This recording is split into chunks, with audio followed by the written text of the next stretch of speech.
साध संगत जी प्रेम से कहिए धन अहंकार जी। साध संगत,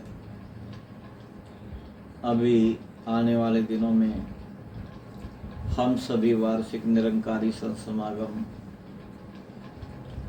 मनाने जा रहे हैं। ये 78वां वार्षिक निरंकारी संत समागम है जो 31 अक्टूबर, 1, 2, 3 नवंबर और जिसमें 4 नवंबर को गुरु वंदना होगी। सतगुरु माता सुदीक्षा जी महाराज इस समागम का उद्घोष विश्व के नाम संदेश के साथ करेंगे और प्रत्येक वर्ष ये समागम मनाया जाता है। इस समागम में हमेशा एक थीम दी जाती है जिसको कवि दरबार का शीर्षक भी कहा जा सकता है, समागम का शीर्षक भी कहा जाता है। और ये दी जाती है केवल आत्मचिंतन के लिए, अपने जीवन के अवलोकन के लिए, अपनी सोच को सुदृढ़ और मजबूत बनाने के लिए, अपनी भक्ति को मजबूत बनाने के लिए, केवल अपने आप के बारे में सोचने के लिए सोच दी जाती है। इसी बार भी एक संदेश दिया गया, थीम दी गई आत्ममंथन। और ये आत्ममंथन के बारे में जब सोचा गया, विचार किया गया, अपने मन की गहराई में स्वाध्याय किया गया, स्वयं का अध्ययन किया गया, तो महसूस किया कि आज समय के सदगुरु माता सुदीक्षा जी महाराज चाहते हैं कि हम सभी निरंकारी गुरसिक भी आत्ममंथन करें।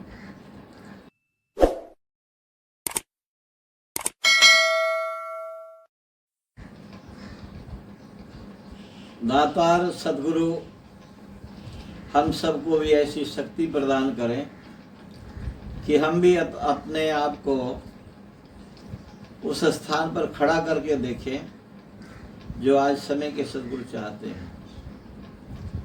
आत्ममंथन का वास्तविक भाव तो यही समझ में आया कि हम जो अपने आप को गुरसिक कहते हैं, भक्त कहते हैं, सत कहते हैं, जिन जिन चीजों को सदगुरु मना करते, इनकार करते हैं, क्या हमने उनको छोड़ दिया? जिस जिस बात को सदगुरु कहते हैं कि इसको स्वीकार करो, अपने जीवन में अप्लाई करो, क्या हमने उनको स्वीकार किया? क्या हमने उनको अपनाया? और ये जितने भी संत समागम होते हैं, आयोजन होते हैं वर्ष भर, इनका उद्देश्य केवल यही होता है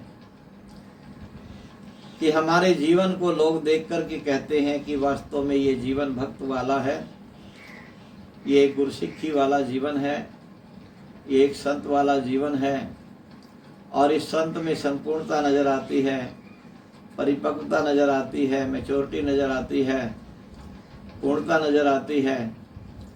और ये संत मानव मात्र के कल्याण के लिए जीता है। इसका हर कदम दूसरों के लिए होता है, परोपकार के लिए होता है, परहित के लिए होता है। जो कहा गया कि परहित धर्म सरस नहीं भाई, परहित से बड़ा कोई उत्तम धर्म नहीं होता। तो आज समय के सदगुरु ये चाहते कि मेरा एक एक भगत इतना परिपक्व हो जाए कि दुनिया को देख करके उस पे ना जाए, गर्व हो, संसार गर्व कर सके, संसार का सिरमौर होकर देश हमसे कह सके, ऐ वीर बालक धन्य तुम मेरी असल संतान हो। ये हम पढ़ते थे कभी जब स्कूल में पढ़ते थे। तो आज भी संसार का सिरमौर बनाकर सदगुरु हमसे कह सके, ऐ गुरसिक तुम मेरी असल संतान हो, तुम मेरे असल भगत हो। तो उस भाव को लेकर के ये आयोजन हो रहा है। और यहाँ विश्व भर के तमाम भाई बहनों को मैं इस 78वें वार्षिक संत समागम की हार्दिक बधाई देता हूँ। दिल की गहराई से और आमंत्रित करता हूँ कि आप समागम में बड़े हो मुमा के आए, खुश होके आए और यहाँ से वो आत्म मंथन का जो सच्चे पातशाह ने हमें थीम दी है उसको अप्लाई करके जाएं। मेरी हुजूर सच्चे पातशाह सतगुरु माता सुदीक्षा जी महाराज के चरणों में अरदास है कि आपकी कृपा से ही ऐसा संभव हो सकता है, क्योंकि हम तो कलयुगी जीव हैं, मायावी जीव हैं, कहीं ना कहीं कदम कदम पर टपला खा सकते हैं। आप ही हमें सहारा देना, आप ही हमें संभालना और ये आत्म मंथन जो सब्जेक्ट आपने दिया, विषय आपने दिया, इसको हम अपने हृदय में क्लियर करके वो सुंदर जीवन जी सकें जिस जीवन की आप हमसे चाह रखते हैं, तवक्को रखते हैं। सदगुरु आप दया करना, सच्चे पातशाह सतगुरु माता सुदीक्षा जी महाराज आप मेहर करना। आप तो दिन रात प्रयासरत हैं, लेकिन हम भी विश्वासरत हो जाएं, हमारा भी विश्वास ऐसा बन जाए, अकीदा ऐसा बन जाए हमारे मनों के अंदर, वो जो आपका भाव है कि आने वाले 4 वर्षों में इस मिशन को विश्व के कोने कोने में पहुंचाने का, इस आवाज को जन जन तक पहुंचाने का, इसमें हम भी योगदान दे सकें। इस आने वाले समागम से हम यही सीख लेकर के अपने अपने घरों को लौटें और जितने भी बहन भाई समागम में आएंगे उनसे विशेष प्रार्थनाएं दास करना चाहता है। जो दूर देशों से आने वाले महात्मा हैं उनके लिए जो व्यवस्था है, प्रत्येक वर्ष की भांति इस वर्ष भी अंतर्राष्ट्रीय हवाई अड्डे से उनको लेकर के बस समागम स्थल तक पहुंचाएंगी, उनके रिहायशी स्थान तक पहुंचाएंगी। उन सेवाओं का वो महात्मा भी लाभ उठाएं और जिन जिन महात्माओं को वो सेवा करने का सौभाग्य मिले, दातार सदगुरु उनको शक्ति देना कि उस सेवा को करके वो महात्मा खुशी खुशी आनंद प्राप्त करें। समागम की पूरी व्यवस्था की गई है। समागम पर आने वाले बहन भाइयों के लिए भारतवर्ष के अनेक कोने से जो महात्मा आते हैं, जो रेल मार्ग का चुनाव करते हैं, रेल से आते हैं। कुछ रेल ऐसी हैं जो दिल्ली आकर के ही छोड़ देती, आगे नहीं आती, और जो आगे आती हैं जो चंडीगढ़, अमृतसर या जम्मू जाती हैं, जलंधर तक जाती हैं, अंबाले तक जाती हैं, वाया दिल्ली पानीपत होकर के 50 ट्रेनें भोड़वाल माजरी स्टेशन पर रुकेंगी। वहाँ से गाइडलाइन मिलेगी, महात्मा हमारे गाइड सेवा दल के महात्मा संत वहाँ होंगे, वहाँ से भी रिहायशी टेंटों तक व्यवस्था होगी।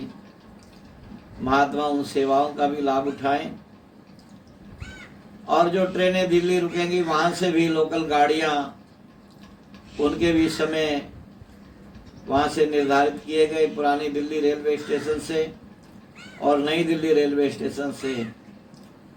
जो गाड़ी वहाँ से स्पेशल पानीपत तक चलेगी वो संभाल का होते हुए पानीपत जाएगी, भोड़वाल माजरी, उसका भी स्टेशन रहेगा।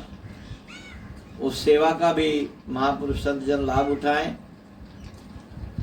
और आने वाले महात्मा संत, उनके लिए एक व्हाट्सएप ऐप भी दिया हुआ है, एक फ़ोन नंबर भी दिया हुआ है टोल फ्री, उससे भी वो जानकारी आप महात्मा संत जन ले सकते हैं, उसका भी आप लाभ उठा सकते हैं। वो 25 तारीख तक रहेगा, आगे सुविधा अनुसार उसको आगे भी जारी किया जा सकता है। और संतजनों आने के लिए विशेष प्रार्थना दास जो करने जा रहा है, अपने साथ कोई भी भाई बहन कीमती सामान ना लाएं, जैसे कि सोने के आभूषण वगैरह, वो अपने घर पे ही लॉक में करके अलमारी में कहीं रख के आए, सेफ में रख के आए। आर्टिफिशियल ज्वेलरी बहनें पहन के आ सकते हैं, अपने मौसम के अनुसार कपड़े लेकर के आए। जितना आपके पास वजन कम होगा, बोझ कम होगा, उतनी ही आपकी यात्रा सहज होगी, सरल होगी। तो अपने वजन को कम करने का आप सबने ध्यान रखना है। एक एक भाई बहन ने अपना ध्यान रखते हुए इस यात्रा में अपने आसपास पड़ोस में आने वाले सहयात्रियों का भी ध्यान रखना है। साथ ही साथ अगर आपके पास कोई अमानती सामान है तो उसको आप अमानती सामान, अब कोई ज़्यादा सामान आप लेके आ गए, कीमती सामान लेके आ गए, तो आप उसको अमानती सामान में आकर के जमा कर दें। बाद में जब आप समागम संपन्न करें फिर उसको लेकर के अपना आराम से जाएं, ताकि उसके बारे में आपको किसी प्रकार के भी सोचना ना पड़े। समागम स्थल पर आपके व्यवस्था सुचारू रूप से रहेगी। लंगर की, चाय पानी, कैंटीन की। लंगर में आप महात्मा जाएं तो लाइनों में जाने का प्रयास करें, एक दूसरे को पहल देते हुए, एक दूसरे की मदद करते हुए, एक दूसरे को प्रेम देते हुए, क्योंकि ये जो समागम होते हैं प्यार लुटाने का समय होता है। और जब हम प्यार लुटाते हैं तो प्यार हमारी झोली में अपने आप आ जाता है। जब किसान खेत में बीज बोता है, जैसा बीज बोएगा वैसा उसको फल प्राप्त होगा, वही बीज प्राप्त होता है। लेकिन उसकी अक्षमता बढ़ जाती है बीज की, उसकी गिनती बढ़ जाती है, उसका वजन बढ़ जाता है बीज का। वो बीज कई गुना बढ़ कर के मिलता है। ऐसे ही हमने कोशिश करनी है एक दूसरे को पहल देने की। कैंटीन में जाएं तो वहाँ भी लाइनों में हमने सेवादार महात्माओं का सहयोग करना है। लंगर में भी सेवादार महात्माओं का सहयोग करना है। और सारे आने वाले महात्माओं से प्रार्थना है कि वो समागम में सदगुरु के दर्शनों का जरूर लाभ उठाएं और समागम का पूरा समय समागम सुने, सत्संग सुने। एक एक महात्मा जो दूर देशों से भी आते हैं, हमारे देश के भी कोने कोने से आते हैं, विभिन्न संस्कृतियों की झलक समागम में देखने को मिलेगी। विभिन्न भाषाओं के बोलने वालों की भाषा बोली सुनने को मिलेगी, उनके गीत भजन प्रवचन सुनने को मिलेंगे। विभिन्न सभ्यताओं का सम्मिश्रण समागम में आपको मिलेगा। जो श्री कृष्ण महाराज ने वसुधैव कुटुंबकम का संदेश दिया है वो निरंकारी समागम में आकर के मिलता है। जो महात्माओं ने कहा कि अव्वल अल्लाह नूर पाया कुदरत दे सब बंदे, एक नूर दे सब जग उपजा कौन भले कौन मंदे, वो भाव निरंकारी संत समागम में मिलता है। तो हमने वहां उस भाव को प्राथमिकता देनी है। सदगुरु सच्चे पातशाह जी के दर्शन, निरंकारी राजपिता जी के दर्शन और अनेकों महात्माओं के दर्शन जो दूर देशों से भी आएंगे और भारत के प्रत्येक कोने से आएंगे, उन सब के हमने दर्शन करके जहाँ दर्शनों का लाभ लेना है वहाँ उनके प्रति हमारी श्रद्धा, हमारा प्रेम, हमारी आस्था, हमारा विश्वास और प्रगाढ़ से प्रगाढ़ हो, ऐसा हम सब ने प्रयास करना है। हमारी कोशिश यही रहे कि हमने दूसरों को पहल देनी और समागम में आने के लिए कोशिश करें। जो बुजुर्ग महात्मा है, चलने फिरने में सक्षम नहीं है, जो किसी तरह से आने जाने में व्यवस्थित महसूस करते हैं, सहज हो जाते हैं, वो समागम में ना आने का परहेज करें। जो बहनें प्रेग्नेंट हैं वो भी कृपा करें समागम में ना पहुंचे, क्योंकि कई बार भीड़ भाड़ में व्यवस्था शरीर की डामाडोल हो जाती है। जिनके पास छोटे बच्चे हैं वो भी कोशिश करें कि समागम में ना पहुंचे। उनके लिए सदगुरु ने बड़ी रहमत की हुई है। सारा समागम लाइव दिखाया जाएगा सतनिरंकारी मिशन की वेबसाइट पर और यूट्यूब चैनल सतनिरंकारी मिशन आप बहन भाई उसका भरपूर आनंद लें। और जितने भी जिम्मेदार महात्मा हैं जो संगतों को लेकर के आएंगे, वो कोशिश करें कि संगतों को सबसे ज़्यादा से ज़्यादा प्रेरित करें कि वो समागम पंडाल में पहुंचे। अपनी निजी गाड़ियों से आने वाले महात्मा, बसों से आने वाले महात्मा जो भारत के किसी भी हिस्से से आते हैं, नेपाल से भी आते हैं, उनके लिए पार्किंग की व्यवस्था है। 5 पार्किंग होगी, उन सभी पार्किंगों का पास मिलेगा। वहाँ पार्किंग में सब फ्री होता है। ड्राइवरों के लिए, कंडक्टरों के लिए लंगर की व्यवस्था भी वहाँ होती है, जलपान की व्यवस्था भी होती है। तो आप महात्माओं ने कृपा करनी, उनको ये प्रेरणा देनी है, जो भी आपके पास नए सज्जन मित्र आए वो समागम का आनंद जरूर लें।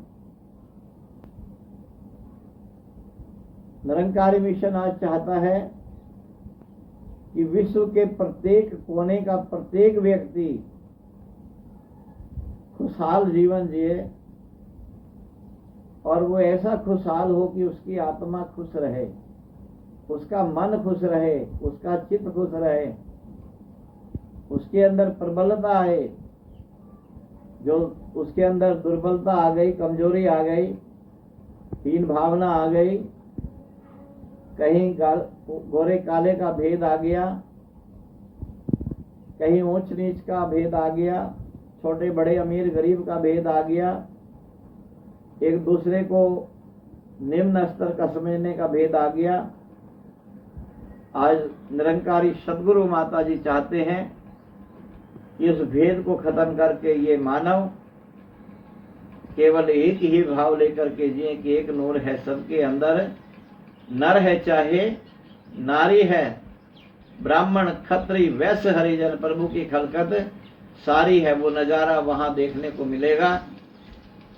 सारी दुनिया के लोग, विभिन्न संस्कृतियों को मानने वाले, धर्मों को मानने वाले, अनेकों प्रकार की भाषा बोलने वाले वहां एक सूत्र में बंधे हुए नजर आएंगे। तो हम सब ने उनके पावन दर्शन जहाँ करने हैं, उनका पावन सानिध्य जहाँ प्राप्त करना है, वहीं सदगुरु की आशीषों के भी पात्र बनना है। और ये जो बेनतियाँ आपके चरणों में रखी गई, ये जो निवेदन किया गया, हाथ जोड़ के प्रार्थना है सभी से, एक एक भाई बहन चेतन होकर के अपने घर से निकले, जागरूक होकर निकले, कहीं भी किसी प्रकार से भी लापरवाही ना करें, बेपरवाह बेशक हो जाए, कहीं गाड़ी ड्राइव करते हुए भी लापरवाही ना करें। कोशिश करें बहुत सहजता से, प्रेम से, सरलता से समागम स्थल पर पहुंच करके आए हुए महात्माओं का जहां पावन दर्शन हम करेंगे, वहीं सदगुरु की प्यार भरी आशीषों के भी हम पात्र बनेंगे। और सदगुरु सच्चे पातशाह सदगुरु माता सुदीक्षा जी महाराज, आपके पावन पवित्र चरणों में प्रार्थना है, आप दया के सागर हो, मेहर के सागर हो। ये समागम सहनसा बाबा अवतार सिंह जी महाराज ने जो रचाया था, केवल भक्तों को खुश करने के लिए आप भी रचा रहे हो। गरीब निवाज कृपा करना, वो उन पुरातन संत महात्माओं जिनकी ये देन है, उनके प्रति भी हम निरंतर नतमस्तक रहें, ऐसी हम सबको शक्ति देना। बाबा सज्जन सिंह जिन्होंने